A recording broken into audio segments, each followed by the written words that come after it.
Let's go back in time. Picture a world of towering palaces, of mighty empires, a world connected by ships sailing across the seas, their hulls heavy with treasure, a world of incredible wealth and brilliant diplomacy. Now picture all of it just gone, turned to dust in less than a generation.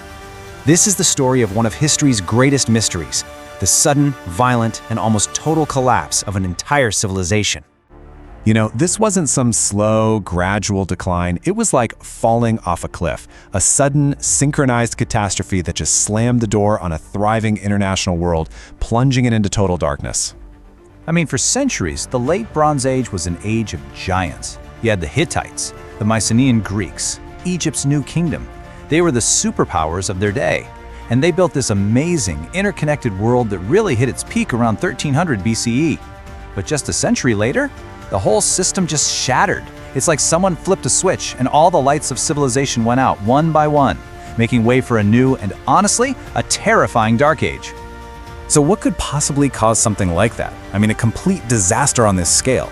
We're not talking about one empire falling, we're talking about an entire world order vanishing. For centuries, this puzzle has absolutely haunted historians. So now, let's do a little investigating ourselves. Let's look at the clues they left behind in the rubble of a world that was just erased. Okay, so before we can figure out how it all ended, you really have to appreciate what was lost. The Late Bronze Age, it was, in so many ways, the first truly globalized era. It was this time of incredible internationalism. These weren't isolated kingdoms. They were a great, big, interconnected family of nations. All the great powers, Egypt, the Hittites, the Mycenaeans, the Assyrians, they were in constant contact. Seriously, kings would write letters to each other and call each other brother. They'd send these lavish gifts, arrange diplomatic marriages. The whole thing relied on this vast network of trade that stretched all across the known world, linking these huge empires and tiny, bustling city ports into one single economic system. And right there, that's where we find the fatal flaw. The very thing that made them so powerful, this incredible interdependence, also made them unbelievably brittle. You see, one crack in the system and the whole thing was at risk. Think of it like one of those beautiful, intricate watches. Every single gear has to turn in perfect harmony. You needed copper from Cyprus and tin from way out in Afghanistan to show up at the forges to make bronze, the metal that basically ran the world. You needed grain from Egypt to feed the Hittite armies. If just one crucial gear in this whole mechanism were to break, the entire machine could just grind to a halt. So, what broke the machine? Well, our investigation is going to start with the most dramatic suspect, a villain that basically emerges from the mists of history. Egyptian records, they speak of them with absolute terror. They called them the invaders who came from the sea. And here we are at one of history's greatest enigmas. I mean, really, who were these sea peoples? Where did they come from? And what on earth was driving them on this path of pure destruction? From the few records we actually have, they weren't just one group. They seem to have been this loose confederation of raiders, and they just swept across the Mediterranean in this terrifying synchronized wave of violence, burning cities, toppling entire kingdoms, just leaving a trail of devastation wherever they went. They were a mysterious, seemingly unstoppable force. But here's the real question. Were they the cause of the collapse, or were they just a symptom of it? All right, so our investigation now turns to a culprit that is, well, a lot bigger, older, and way more powerful than any army: the planet itself. What if the main attacker wasn't human at all? What if these great civilizations were brought down by a perfect storm of natural disasters? You know, new scientific evidence is painting a really grim picture here. Climate data shows this period was hit by long, severe droughts. At the very same time, this whole region is a hotbed for seismic activity. Archaeologists have found evidence of what some are now calling an earthquake storm, a whole series of massive quakes that just leveled city after city. The effect of all this would have been catastrophic. Droughts lead to famine. Famine drives desperate, starving people to move, to look for food anywhere they can find it. And this brings us right back to our first suspect. Maybe those mysterious sea peoples weren't foreign invaders at all.